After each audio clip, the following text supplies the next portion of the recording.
Weekly நாங்கள் வந்து Delhi university Tamil students வந்து லா படிக்கிற ஃபேக்கல்டி ஆஃப் லாவில் வந்து படிக்கிறவங்க வந்து ஜட்மெண்ட் டிஸ்கஷன் கண்டக்ட் பண்ணிகிட்ருக்கோம். இது நாங்கள் 2 இயர்ஸாக பண்ணிகிட்ருக்கோம். வீக்லி சுப்ரீம் கோர்ட் ஓட முக்கியமான ஜட்மெண்ட்ஸ் வந்து நாங்கள் டிஸ்கஸ் பண்ணி அது வந்து லைக் காம்படிட்டிவ் எக்ஸாம்ஸ் எழுதுறவங்களுக்கு ஹெல்ப்ஃபுல்லாக இருக்கிற மாதிரி இது கண்டக்ட் பண்ணிகிட்ருக்கோம். இந்த வீக் ப்ரெசென்ட் பண்ண போகிறது என் பேர் சுபாஷினி. நான் லா சென்டர் 1ல் வந்து செகண்ட் இயர் படிச்சுட்ருக்கேன். நெக்ஸ்ட் வந்து தீபன் ப்ரெசென்ட் பண்ணுவாங்க. அவங்களும் லா சென்டர் 1ல் செகண்ட் இயர் படிச்சுட்ருக்காங்க. ஸோ ஸ்டார்ட் பண்ணலான்னு நினைக்கிறேன்.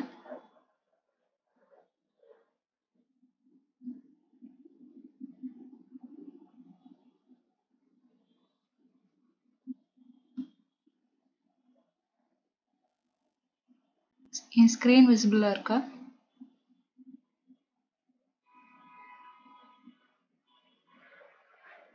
ஸோ இந்த வீக் நான் வந்து எடுக்கிற கேஸ் வந்து Daulat Singh versus the state of Madhya Pradesh. இந்த கேஸோட ஃபேக்ட்ஸ் என்னன்னா, பெட்டிஷனர் வந்து prevention of food adulteration act படி வந்து செக்ஷன் 7 clause 1 and 2 படி 3 படி வந்து 6 months வந்து ரிகரஸ் இம்ப்ரிசன்மெண்ட் சென்டென்ஸ் பண்ணியிருப்பாங்க ஜுடிஷியல் மேஜிஸ்ட்ரேட். அதை வந்து அப்பீல் பண்ணி நெக்ஸ்ட் வந்து அடிஷ்னல் செஷன் ட்ரையல் கோர்ட் கிட்ட போவாங்க. ட்ரையல் கோர்ட்டும் வந்து அதே இது சேம் 6 months ரிகரஸ் இம்ப்ரிசன்மெண்ட் வந்து அஃபர்ம் பண்ணியிருப்பாங்க.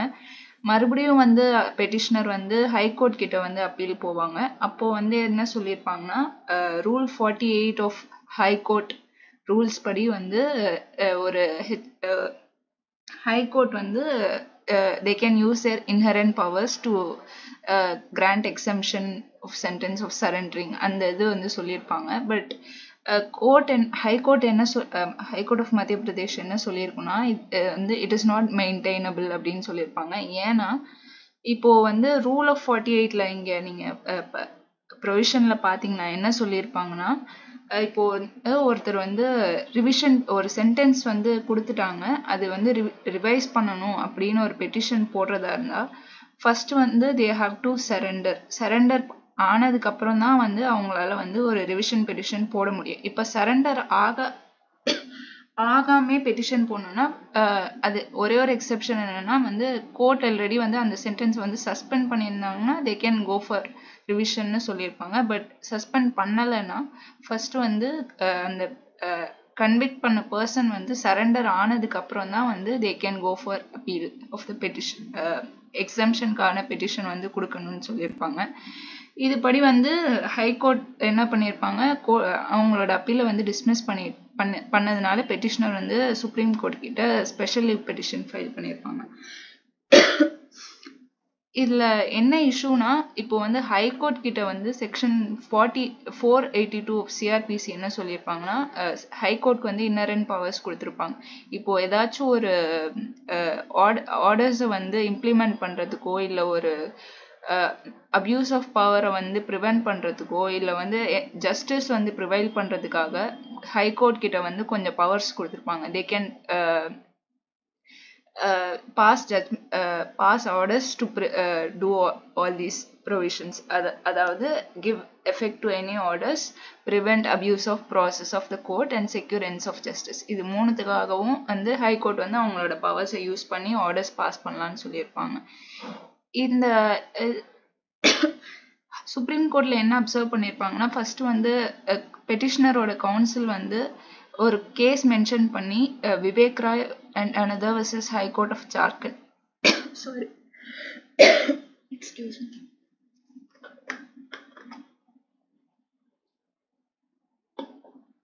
அந்த கேஸ்ல வந்து என்ன ஜட்ஜ்மெண்ட் கொடுத்துருப்பாங்கன்னா, இந்த மாதிரி சரண்டர் ஆகிறதுக்கு வந்து எக்ஸம்ஷன் வந்து கொடுக்கலாம் அப்படின்னு ஹைகோர்ட் வந்து கொடுக்கலாம் அப்படின்னு சொல்லி டிசிஷன் வந்திருக்கும்.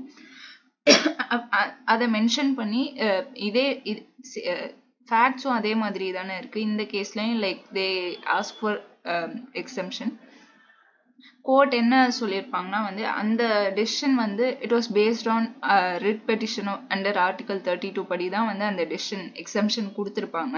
பட் வந்து ஹைகோர்ட் ஆஃப் ஜார்க்கண்ட் ரூல் 159 படி கொடுத்துருக்க மாட்டாங்க. ஏன்னா வந்து இந்த ரூலும் ரூல் 48 ஆஃப் மத்திய பிரதேஷ் அந்த ரூலும் வந்து லைக் சிமிலரான ப்ரொவிஷன் தான்.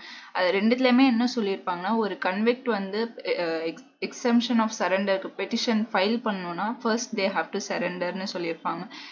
இது வந்து அதே அந்த provision rule 159 of high court of Jharkhand rules வந்து கான்ஸ்டிடியூஷனலி இன்வேலிட்னு சொல்லி அந்த ப்ரொவிஷனை வந்து கேன்சல் பண்ணியிருப்பாங்க. ஏன்னா it violates article 14 and 21 of constitution சொல்லிட்டு அது constitutionally invalid னு சொல்லியிருப்பாங்க. அதே மாதிரி இந்த கேஸ்லயும் யூஸ் பண்ண முடியாது. இப்போ வந்து ஒரு ஹைகோர்ட் வந்து if they find it is appropriate ஒரு ரீசன் ப்ராப்பர் ரீசன் இருந்துச்சுன்னா they can give exemption அப்படின்னு சொல்லியிருப்பாங்க. இப்போ வந்து அந்த ஒரு ப்ராப்பர் ரீசன் இருந்துச்சுன்னா if they find it appropriate section 482 of CrPC படி அந்த இன்ஹெரண்ட் பவர்ஸ் யூஸ் பண்ணி தே கேன் ப்ரொவைட் எக்ஸம்ஷன்னு சொல்லியிருப்பாங்க. இப்போ இந்த கேஸ் பற்றி எடுத்தோன்னா இப்போ கோர்ட் என்ன சொல்லியிருப்பாங்க, ஆல்ரெடி 2 கன்கரண்ட் ஃபைண்டிங்ஸில் வந்து கோர்ட் வந்து they found him guilty, they convicted him of 6 months rigorous imprisonment பண்ணியிருப்பாங்க. அந்த ஆல்ரெடி 2 கோர்ட்ல வந்து இதை ஃபைன் பண்ணதுனால வேற எதுவும் லைக் எக்ஸப்ஷனல் எவிடன்ஸ் எதுவும் ரீசன் எதுவும் இல்லாததுனால இந்த பெட்டிஷனை வந்து டிஸ்மிஸ் பண்ணதுல எந்த ஒரு ப்ராப்ளமும் இல்லை அப்படின்னு சொல்லியிருப்பாங்க. சேம் இன்னொன்று என்ன மென்ஷன் பண்ணியிருப்பாங்கன்னா செக்ஷன் 389 ஆஃப் சிஆர்பிசியில் வந்து ஒரு சென்டென்ஸ் சஸ்பெண்ட் பண்ணுறதுக்கு அப்பீல் போகலான்னு லெஜிஸ்லேச்சர் வந்து ஆல்ரெடி பவர் கொடுத்துருப்பாங்க. பட் அதே மாதிரி சரண்டர் ஆகிறதுக்கான எக்ஸம்ஷன் வந்து இந்த ப்ரொவிஷன்லையுமே நம்ம பார்க்க முடியாது. ஸோ வந்து இதை வந்து நம்ம நோட் பண்ணணும். இது சேம் ரூல்ஸ் வந்து சுப்ரீம் கோர்ட் ரூல்ஸ் 2013 வந்து they have the power to grant exemption கொடுத்துருப்பாங்க. பட் சேம் ரூல் வந்து ஹைகோர்ட்டோட ரூல்ஸில் எதுலேயுமே இருக்காதுன்னு மென்ஷன் பண்ணியிருப்பாங்க. ஸோ இந்த கேஸ் படி it is not appropriate for the HC. High court வந்து இந்த எக்ஸம்ஷன் வந்து கிராண்ட் பண்ணுறதுக்கு it's not under their power inherent பவர்ஸ்னு கொடுத்துருப்பாங்க, அப்சர்வ் பண்ணியிருப்பாங்க. அண்ட் இந்த கேஸில் வந்து அவங்க என்ன சொல்லியிருப்பாங்கன்னா வந்து பெட்டிஷனருக்கு வந்து ஹெப்படைட்டிஸ் இருக்குது அப்படின்னு சொல்லி லைக் ஓல்டேஜ் எயில்மெண்ட்ஸ் இருக்குது அப்படின்னு சொல்லி தான் எக்ஸப்ஷன் கேட்டிருப்பாங்க. பட் வந்து அதை ப்ரூவ் பண்ணுற மாதிரி எந்த ஒரு லேப் டெஸ்ட்டும் எதுவும் சப்மிட் பண்ணாதனால கோர்ட் வந்து there is no exceptional reason to grant this exemption of சரண்டர்னு சொல்லி ஜட்மெண்ட் வந்து பெட்டிஷனை வந்து டிஸ்மிஸ் பண்ணியிருப்பாங்க. இப்போது பெட்டிஷனர் 2 weeks வந்து ஹெச்சி கிட்ட சரண்டர் ஆகிட்டாங்கன்னா HC may consider to consider the revision petition of the சென்டென்ஸ்னு சொல்லியிருப்பாங்க. டவுட் ஏதாச்சும் இருக்கா?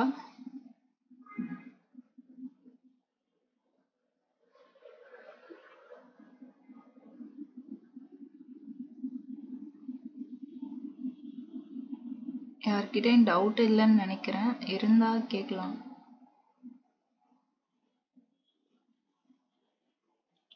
So okay. I think someone raised their hand.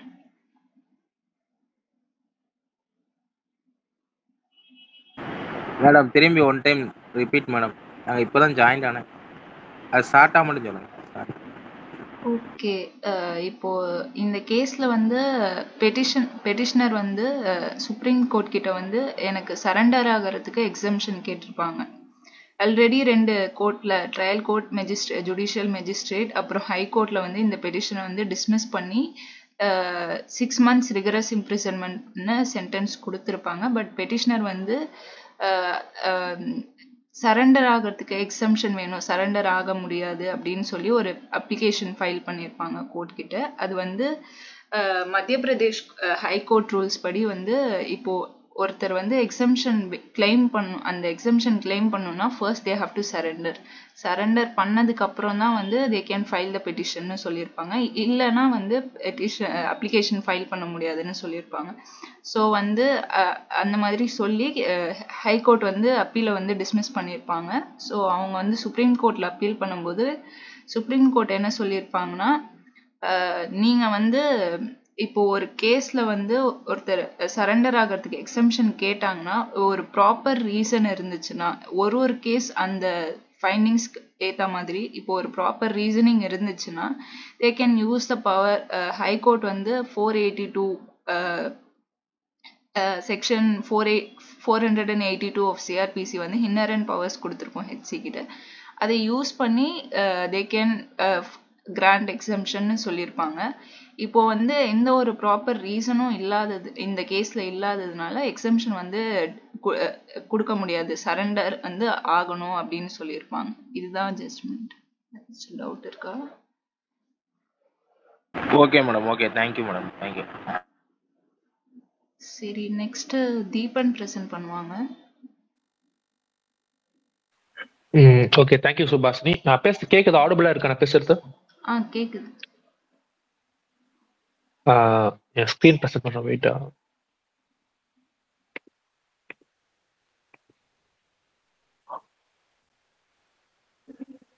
So screen எல்லாருக்கும் விசிபிளா இருக்கும் நம்புறேன். நம்ம இன்னைக்கு பார்க்க போற ஜட்மெண்ட் என்ன பார்த்தோம்னா, சர்ஜன்ஸ் கேரியா வர்சஸ் ஸ்டேட் ஆஃப் கேரளா. ஆக்சுவலா இந்த ஜட்மெண்ட் வந்து SC ST prevention of atrocities ஆக்ட்ல ஒரு லேண்ட்மார்க் ஜட்மெண்ட் இந்த போன ஆகஸ்ட் தான் கொடுத்துருக்காங்க ஜட்மெண்ட்டை. ஸோ இந்த கேஸோடைய கரெக்ஷன் பார்த்தோம்னா, mere insult to SC ST member of not offence under section under SC ST Act unless intent was to humiliate based on caste identity. அதாவது ஒரு குறிப்பிட்ட தலித் சமுதாயமோ ஒரு ட்ரைபல் சமுதாயம் மக்கள் மேல வைக்கிற குற்றச்சாட்டு வந்து அவங்க வந்து எஸ்சி எஸ்டி ஆக்ட்ல வந்துடாது. அவங்க கேஸ்ட் ஐடென்டிட்டியை பேஸ் பண்ணி வைக்கப்படுற இழிவான அந்த ஹியூமிலியேஷன் தான் வந்து அந்த ஆக்ட் குள்ள வரும், எஸ்சி எஸ்டி ப்ரிவென்ஷன் ஆக்ட் குள்ள வரும். வெறும் இன்சல்ட் பண்ணும்போது அதுக்குள்ள வந்துடாது அப்படின்றது தான் அந்த கேஸுடைய கிரக்ஸ், திரண்ட கருத்து. ஸோ இந்த கேஸுடைய ஃபேக்சுவல் மேட்ரிக்ஸ் பார்த்தோம்னா, அப்பலண்ட் வந்து இந்த கேஸோட அப்பலண்ட் வந்து ஒரு நியூஸ் ரிப்போர்ட்டர். அவர் வந்து அவர் வந்து ஒரு நியூஸ் ஐட்டம் வந்து டெலிகாஸ்ட் பண்றார். அது வந்து கம்ப்ளைனண்ட்டுக்கு எதிராக வந்து அந்த நியூஸ் ஐட்டம் இருக்கும். கம்ப்ளைனண்ட் வந்து இந்த கேஸோட கம்ப்ளைனண்ட் வந்து ஒரு எம்எல்ஏ, கேரளால ஒரு எம்எல்ஏ அவரு. அண்ட் அவர் வந்து ஒரு ஷெட்யூல் கேஸ்ட் சேர்ந்தவர், ஒரு தலித், அவரோட Dalit.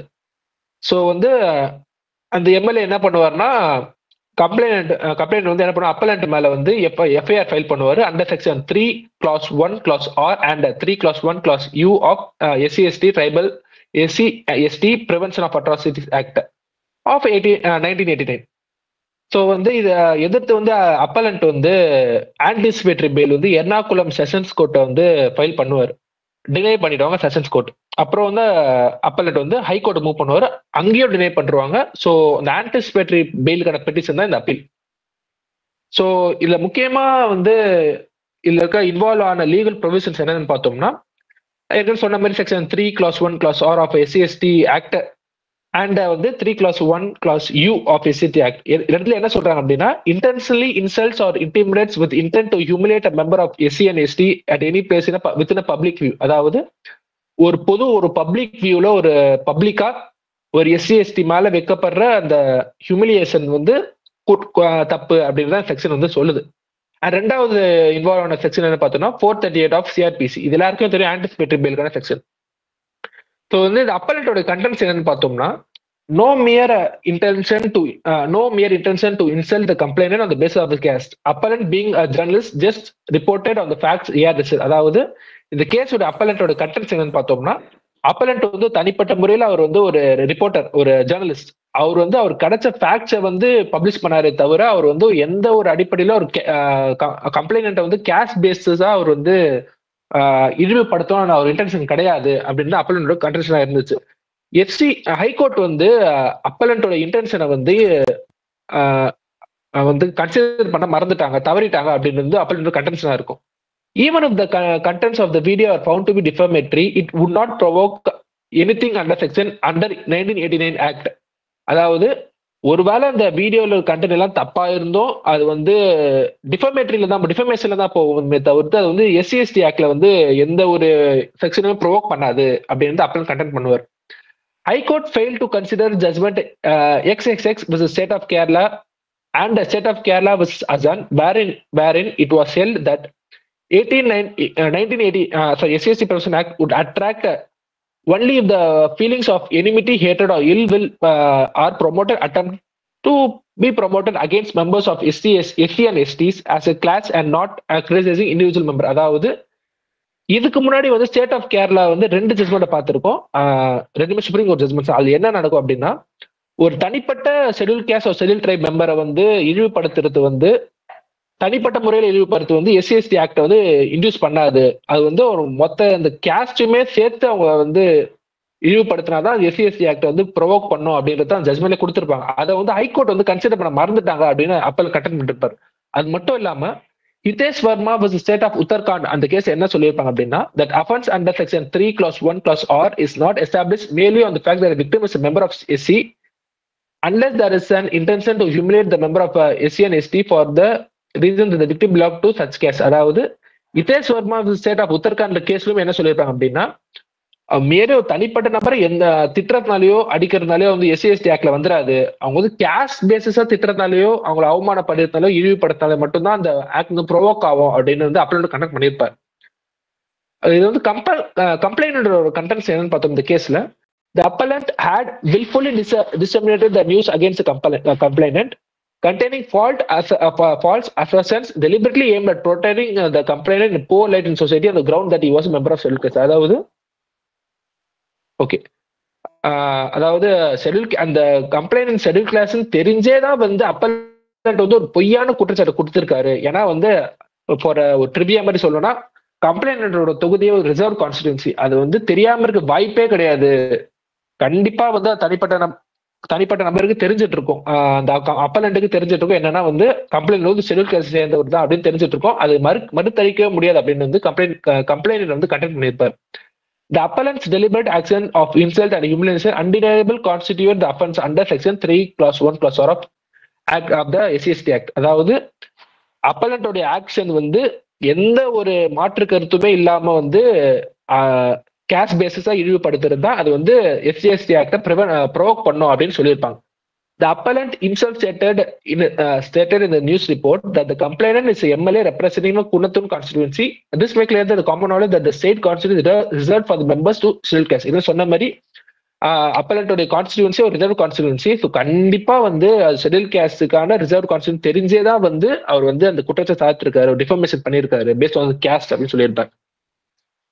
The act of the appellant is as alleged constitutes the offense under 3 clause 1 clause R and 3 clause 1 clause U respectively of the SCST Act. Anticipatory bail cannot be granted in a view of the bar under section 18 of the SCST Act. அதாவது section 18 of the SCST Act என்ன சொல்லணும்னா, anticipatory fail வந்து எந்த ஒரு விதத்திலையும் SCST ஆக்டை prevent பண்ணாது. SCST ஆக்ட்ல கொடுக்கப்படுற தண்டனைகளை வந்து ஆன்டிசிபேட்டரி பெயில் ப்ரிவென்ட் பண்ணாது. ஒரு தடவை கம்ப்ளைண்ட் ஃபெயில் ஆனா அவங்க வந்து அரெஸ்ட் பண்றதை வந்து ஆன்டிசிபேட்டரி பெயில் தடுக்காதுன்னு செக்ஷன் 18 சொல்லியிருக்கும். அதாவது அந்த செக்ஷன் 18 வந்து ஆக்ட் லைக் பார், ஒரு பாரா வந்து அது வந்து ஆன்டிசிபேட்டரி பெயிலுக்கும் SCST ஆக்டுக்கும் நடுவில் இருக்கும். ஸோ எந்த ஒரு இடத்துலயுமே ஆன்டிசிபேட்டரி பெயில் வந்து SCST ஆக்டை தாக்காதுன்னு கம்ப்ளைண்ட் வந்து கண்டெக்ட் பண்ணியிருப்பார்.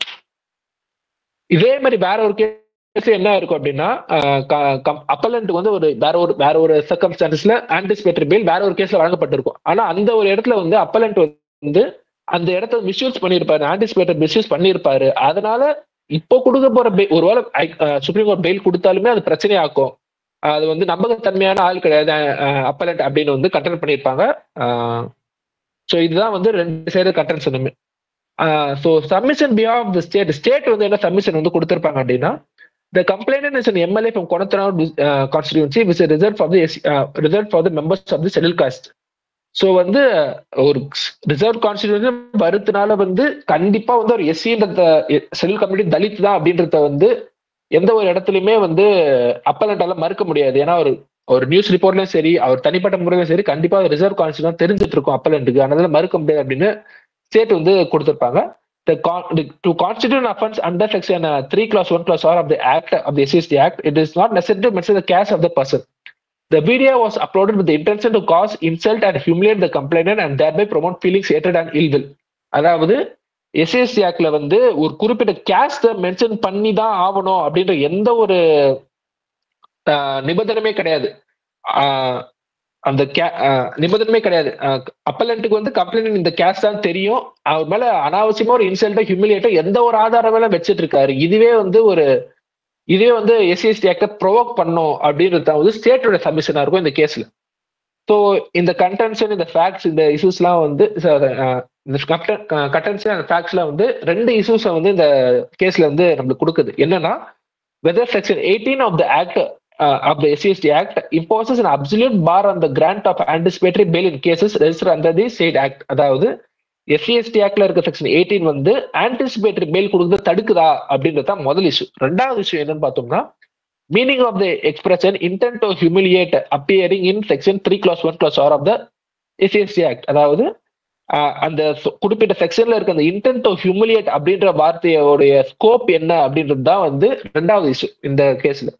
ஸோ இந்த எல்லா விஷயத்தையும் கன்சிடர் பண்ணி கோர்ட்டோட அப்சர்வேஷன் ஜட்ஜ்மெண்ட்டும் என்னன்னு பார்த்தோம்னா, Section 18 of the SCST Act, which makes the remedy of the anticipatory bail unavailable in cases fall under such act. அதாவது செக்ஷன் 18 வந்து ஆன்டிசிபேட்டரி பெயில எந்த ஒரு பாரபட்சம் ப்ரிவென்ட் பண்ணுது அப்படின்னு சொல்லியிருக்காங்க. ஸோ ஒரு பேர் ரீடிங்காக நீங்க இதை பார்க்கலாம். ஒரு அண்டர்லைன் பண்றேன். So nothing in section 438 of the code shall apply in relation to any case involving the arrest of any person on an accusation of having committed an offense under this act. அதாவது என்ன சொல்றாங்க அப்படின்னா, section 18 absolutely prevents anticipatory bail in the cases which are registered under SCST Act. So it is manifest from plain reading that section 18 referred to above that it bars the applicability of section 438 of CRPC. அதாவது ஒரு plain reading of section 18 நம்ம என்ன சொல்றது அப்படின்னா, ஒரு case வந்து ஒரு FIR வந்து எஸ்சிஎஸ்டி ஆக்ட்ல வந்து ரெஜிஸ்டர் பண்ணிட்டாலே வந்து அது வந்து எந்த ஒரு பாரபட்சமும் இல்லாம ஆன்டிசிபேட்டரி பெயில வந்து பார் பண்ணிடுது அப்படின்றது தான் கோர்ட்டோட observation. Legislator in its own wisdom thought the benefits of anticipatory bail shall not given to the people who have induce certain apprehension. அதாவது லெஜிஸ்லேச்சர் வந்து எதனால இந்த மாதிரி ஒரு செக்ஷனை வந்து கொடுத்துருக்காங்க அப்படின்னா, ஒரு சாதி ரீதியா ஒருத்தர் வன்புணர்வு செய்யற ஒருத்தருக்கு வந்து ஆன்டிசிபேட்டரி பெயில் மாதிரி ஒரு சலுகை கிடைக்கிறது தடுக்கிறதுக்காக தான். ஒரு மன ரீதியா ஒரு சமூக ரீதியா ஒரு பாதிப்பை ஏற்படுத்துது, இந்த மாதிரி ஒரு சாதி ரீதியா ஒருத்தரை வந்து இழிவுபடுத்துறது. அது அந்த மாதிரி இருக்கிற பட்சத்துல அந்த மாதிரி ஒரு குற்றவாளிக்கு வந்து ஆன்டிசிபேட்டரி பெயில் மாதிரியான ஒரு சலுகை கிடைக்கிறத தடுக்கிறதுக்காக செக்ஷன் 18 வந்து லெஜிஸ்லேச்சர் வந்து அடாப்ட் பண்ணிருக்கு அப்படின்றது தான் சுப்ரீம் கோர்ட் அப்சர்வேஷனா இருக்கும். ஆனால் எங்க வந்து இல்ல ஒரு இது ஒரு எப்படி சொல்றது, ஒரு ஒரு டிஃப்ரெண்ட் இன்டர்பிரேஷன் வருது அப்படின்னு பார்த்தோம்னா, state of Madhya Pradesh versus Ramakrishna பலோத்தியா அப்படின்ற கேஸ்ல என்ன சொல்றாங்க அப்படின்னா, செக்ஷன் 18 வந்து எந்த ஒரு செக்ஷன் 18 ஆஃப் எஸ்சிஎஸ்டி ஆக்ட் வந்து எந்த ஒரு இடத்துல ஆர்டிகல் 14 ஆஃப் த கான்ஸ்டிடியூஷன் வந்து எந்த ஒரு டிஸ்டர்ப் பண்ணல. ஏன்னா ஆர்டிகல் 14 தான் வந்து சிஆர்பிசி செக்ஷன் 438 வந்து வழிவகுக்குது, ஆன்டிசிபேட்டரி பெயில வந்து வழிவகுக்குது ஆர்டிகல் 14 தான். ஆனா செக்ஷன் 18 வந்து எந்த விதத்துல வந்து பாதிக்கல அப்படின்னு வந்து state of Madhya Pradesh versus Ram Krishna பலோத்தியா அப்படின்ற கேஸ் வந்து சொல்லியிருப்பாங்க. The applicability of 438 of CRPC to cases registered under the SCST Act was also dealt with by a two-judge bench of this court in Vilas Padurang Pawar and another versus state of Maharashtra. அதாவது Vilas Pandurang Pawar and other versus state of Maharashtra அந்த கேஸ்ல வந்து இவங்க வேற மாதிரி interpretation கொடுத்துருப்பாங்க. என்னன்னா, the courts are entrusted with a duty to verify the avertments in the complaint and to find whether the offense under the Act 1989 is a prima facie valid made or not. அதாவது காலப்போக்கில் என்ன ஆகும் அப்படின்னு பார்த்தோம்னா, இந்த SC ST act வந்து தவறான வழியில வந்து யூஸ் பண்ணலாம், டியூ டு பொலிட்டிக்கல் ரீசன்ஸ்ல யூஸ் பண்ணலாம் அப்படின்றதுக்காக வந்து அந்த மாதிரி ஒரு சூழ்நிலை ஏற்படுது. அப்போ வந்து என்ன ஆகுது அப்படின்னா, இந்த விலாஸ் பதுரங் பவர் அப்படின்ற கேஸ்ல வந்து ஜட்ஜ்மெண்ட்ல என்ன சொல்லியிருக்காங்க அப்படின்னா, அது வந்து ஒரு ஆன்டிசிபேட்டரி பெயில் கொடுக்கும் போதும் ஒரு கோர்ட்டோட தார்மீக கடமையா மாறுது எது அப்படின்னு பார்த்தோம்னா, அந்த அக்யூஸ் மேல வைக்கப்படுற கம்ப்ளைண்ட் வந்து பிரைமா ஃபேசி வேலிடா இல்லையா, வந்து அது வந்து பிரைமா ஃபேசி வேலிடா அப்படின்னு பார்க்க வேண்டியது ஒரு கோர்ட்டோட தார்மீக கடமையா மாறிடுது. அது வந்து ஒரு கோர்ட்டோட கோல்டன் ஸ்கேல மெஷர் பண்ணி அது கோர்ட்டோட கம்ப்ளீட் டிஸ்கிரிப்ஷன்ல தான் வந்து ஆன்டிசிபேட்டரி பெயில் வழங்குமா வழங்கக்கூடாது அண்டர் எஸ்சிஎஸ்டி ஆக்ட் அப்படின்றது வந்து கோர்ட்டோட கம்ப்ளீட் டிஸ்கிரிப்ஷன் அப்படின்றது விலாஸ் பத்ராங் பவர் அந்த கேஸ் ஜட்மெண்ட் கொடுத்துட்டு இருப்பாங்க. And அது மட்டும் இல்லாம while considering the contents of the video, we are not supposed to look into the veracity of the truthfulness of the such allegation content of the video. அதாவது அந்த எப்படி சொல்லுங்க குற்றம் சாட்டப்பட்ட வீடியோ இருக்கு பாத்தீங்கன்னா ஜேர்னலிஸ்ட் அந்த அப்பலண்ட் வந்து வெளியிட்ட அந்த வீடியோ வந்து உண்மை நம்பகத்தன்மையை வந்து நம்ம பார்க்க வேண்டியதா இருக்கு அப்படின்னு வந்து சுப்ரீம் கோர்ட் சொல்லுது. அது மட்டும் இல்லாம we are only trying to understand that even if all the statements alleged to have been made by the appellant are believed to be true, whether any offense under section SCST Act could be said to have been prima facie committed. In our opinion, the answer should be negative. அதாவது ஒருவேளை வந்து அந்த வீடியோல எல்லா கண்டென்ட்டுமே வந்து உண்மையா இருக்க பட்சத்திலையும் பொய்யா இருக்க பட்சத்திலையும் அது வந்து எந்த ஒரு விதத்திலுமே வந்து எஸ்சிஎஸ்டி ஆக்ட ப்ரொவோக்கே பண்ணாது. ஏன்னா தனிப்பட்ட நபர் மேல வைக்கிற தனிப்பட்ட குற்றச்சாட்டு தான். அது வந்து எந்த ஒரு இடத்துலயுமே வந்து ஒரு சமூகத்தையோ ஒரு சாதியையோ தனிப்பட்ட முறையில வந்து அது வந்து விமர்சிப்பது கிடையாது. அது வந்து தனிப்பட்ட நபர் மேல வைக்கிற குற்றச்சாட்டு. அது வந்து ஒரு நார்மல் ஜேர்னலிஸ்ட் பண்ணோட வேலை. அது வந்து தப்பு கிடையாது அப்படின்னு சுப்ரீம் கோர்ட் அப்சர்வ் பண்ணியிருப்பாங்க. The reason is that all insults or intimidation to a member of scheduled caste or scheduled tribe will not amount to any offense under SCST Act unless such insult or intimidation on the ground of the victim belongs to SCST or tribe. அதாவது என்ன சொன்ன மாதிரி தான் தனிப்பட்ட நபர் மேல வைக்கிற குற்றச்சாட்டு வந்து சாதியை வந்து குறிக்காது அப்படின்னு வந்து சுப்ரீம் கோர்ட் அப்சர்வ் பண்ணியிருப்பாங்க. There is nothing in the transcript of the uploaded video to indicate even prime facie that those allegations were made by the appellant on account of the fact the complainant belonged to a scheduled caste. அதாவது அந்த வீடியோலயும் சரி அந்த appellant வேற குற்றச்சாட்டுலயும் சரி எந்த ஒரு இடத்துலயுமே வந்து ஷெட்யூல் கேஸ்ட் தான் ஒரு சாதி ரீதியா ஒரு தாக்குதல் கிடையாது. ஷெட்யூல் கேஸ்ட் மூலம் சாதி ரீதியான தாக்குதலே கிடையாது. ஒருவேளை கம்ப்ளைண்ட் தப்பு பண்ணிருக்கலாம், தப்பு பண்ணாம போயிருக்கலாம். அதை இண்டிகேட் பண்றதுக்கான ஒரு விஷயத்தை தான் வந்து டிரான்ஸ்கிரிப்ட் இருக்கும், அந்த வீடியோ இருக்கும் அப்படின்னு வந்து சுப்ரீம் கோர்ட் அப்சர்வ் பண்ணிருப்பாங்க.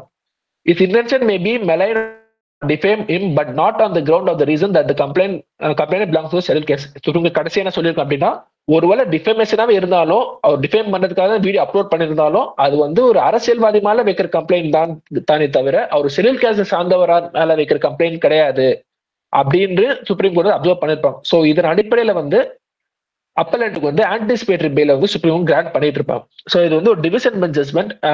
இதோட ஜட்ஜஸ் ஹானரபிள் ஜட்ஜஸ் யாருன்னு பார்த்தோம்னா J B Pardiwala and Manoj Mishra. So இதான் நான் நீங்க பிரசன்ட் பண்ண ஜட்மெண்ட். யாருக்காவது டவுட்ஸ் இருந்தா கேட்கலாம்.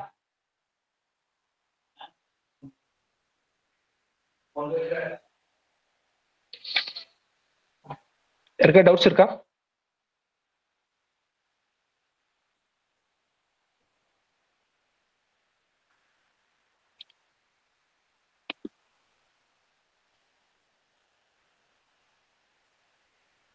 ஓகே, யாருக்கும் எந்த டவுட்ஸ் இல்லை நம்புறேன்.